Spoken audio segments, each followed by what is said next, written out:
The Boston Red Sox have taken game one of their series against the Houston Astros by a score of 6-3. There's some big events happening in the game, some chants from the crowds that we'll get into, and an unfortunate injury for Astros pitcher Jake Odorizzi. We'll get into all of it. You're watching Red Sox Recap here on Bleacher Brawls. So the Boston Red Sox take game one of the series, and first thing first, it's 3 out of 4 for the Red Sox, and they are moving in the right direction. Are things turning around? That's the big question. Personally, maybe. Well, I'll get into that a little bit later why I say maybe, not 100%. But the lineup was pretty well today. I mean, they only drew 2 walks, unfortunately, which, it would like that number to be higher. But they still are putting together some solid at bats, especially in moments where it mattered, which they did tonight. You look at the lineup, Kike Hernandez had 2 hits. Devers had a hit. Bogarts had 2 hits. Martinez had 2 hits. Bogarts had a hit. Verdugo didn't have any hits, but he did have an RBI. Story obviously had that homer. Franchy Cordero had a hit. And Vasquez and Jack Bradley Jr. both didn't have hits. But the top of the order, the middle of the lineup, like the top to middle, about 1 through 6, they all contributed with the exception of Verdugo not having a hit, but he still drove in an RBI. So they still are getting the production from that part of the lineup. And that's what they need, especially in the games that are going to be somewhat closer or somewhat more low scoring, because through 7 innings, it was only 3-3. They didn't really break it open until the 8th inning. And the Red Sox lineup today, it's what the lineup you're going to be seeing a lot more as the season continues. This lineup has depth. You get Trevor Story hitting 6. If Story's being himself, that's probably arguably the best 6 hitter in the league. And if Kike can start turning around, hopefully he can. He had 2 hits today. That's going to be huge from the leadoff spot. And Franchy Cordero in the 7 spot. Franchy's looked very good. Yes, he struck out today. So he struck out, I think, 2 consecutive games. But he still had a hit. And his speed showed on the bases, getting that double, and then coming home on that pass ball. Franchy has been a lot better than Travis Shaw, who obviously he's replacing, and he's been better than Dahlbeck so far. And I think that's huge because you don't want to have a black hole, 3 black holes at the bottom of your lineup. You don't want to have 2. You want to have 1 at the most. And let's just say Jackie Bradley is going to be the black hole of this lineup, because let's be honest, he is the worst hitter in this lineup. Then your other 8 spots can't be black holes. You don't have your rest of your 8 hitters don't have to be all stars, but they still have to be able to hit somewhat. Vasquez at the catcher spot, you're not going to get a bunch of production from anyways. So that's, we'll see where that leads. Vasquez, if he can hit a little bit better, but even if he doesn't, it's the catcher spot. There's not a lot of offense there in the big leagues, so you're not really going to complain about it too much. But if you can get some offense from first base, that's going to be huge to come in that 7 spot in the lineup. The Red Sox pitching today continued to do well. Whitlock went 5+, 2 earned. He walked 2 guys. He only struck out 3. He did give up that home run. Diekman had in 2/3 of an inning. He didn't give up any runs. He walked 1 guy. Then they brought in Schreiber to finish off the 6th inning, and Schreiber's looked amazing.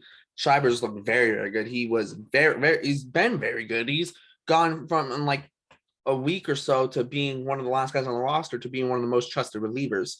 Matt Barnes obviously pitched a 1/3 of an inning. They brought in Strom, who went 1 2/3 innings. I got 5 outs. Only gave it 1 hit. Besides that, he struck out 3 guys, and Strom gets the win. And then Hansel Robles gets a save for the 9th inning, coming in the 9th inning and shutting it down.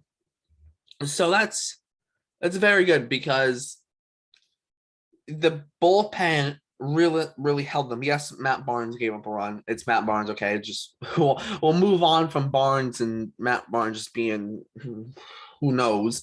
who knows what Matt Barnes is doing, but the rest of the bullpen with not people not named Matt Barnes is very good today. The couple of them ran into a small bit of trouble, but at the end of the day, they still didn't give up any runs, obviously, besides Barnes.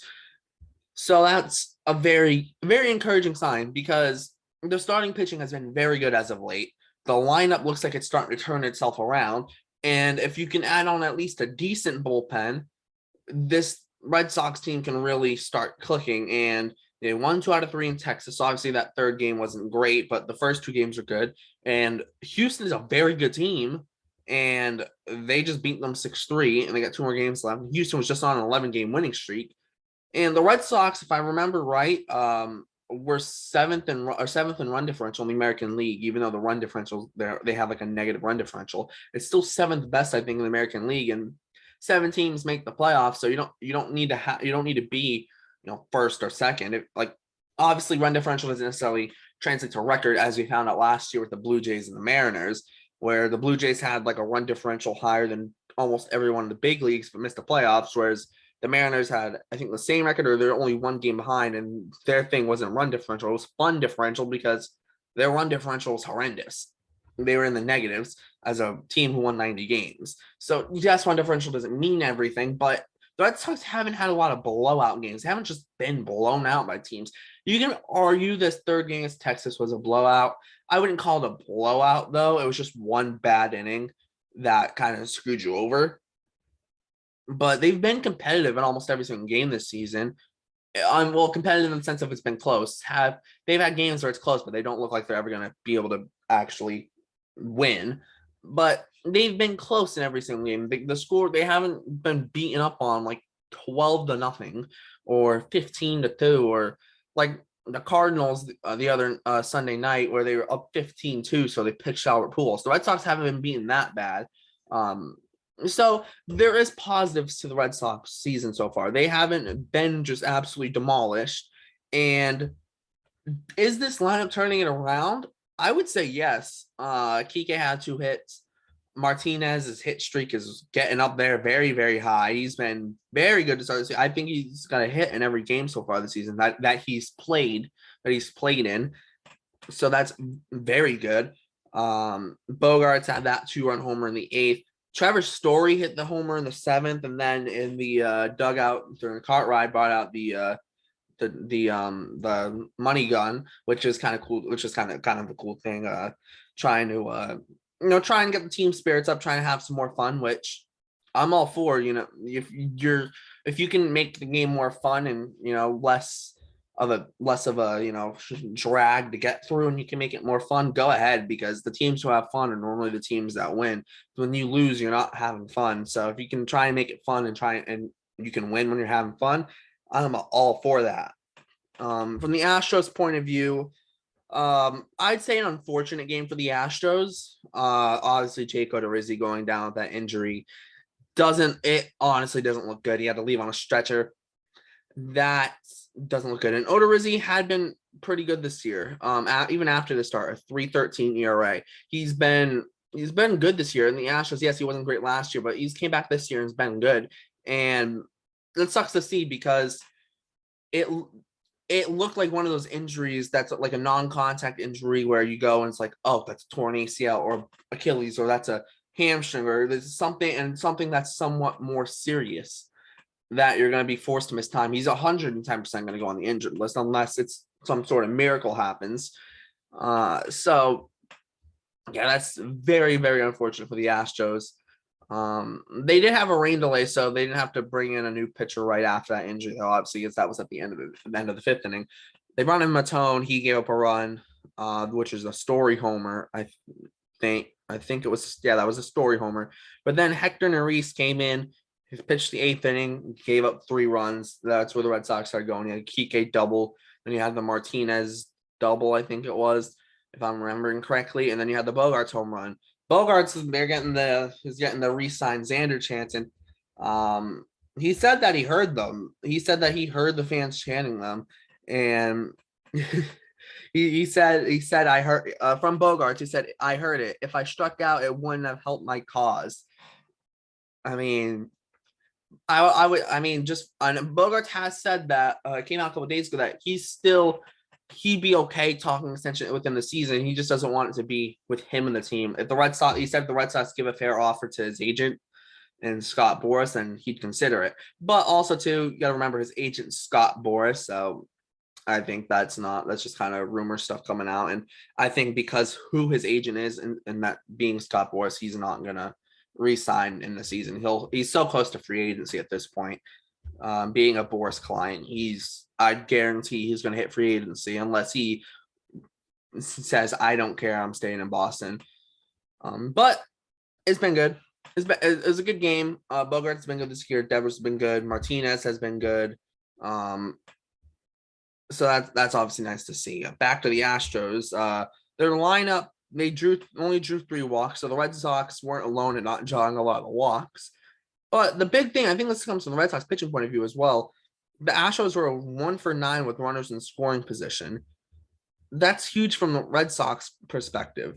The Red Sox have been the team that's been struggling all season with guys in scoring position. The Red Sox today went 2 for 8. Not amazing, but it's much better than 1 for 9. And when you start looking at Astros lineup, yeah, Michael Brantley played well. He had a double. He also had 2 hits. And McCormick had 2 hits. One of them was a homer and one of them was a double. But there wasn't much else going on from the Astros lineup.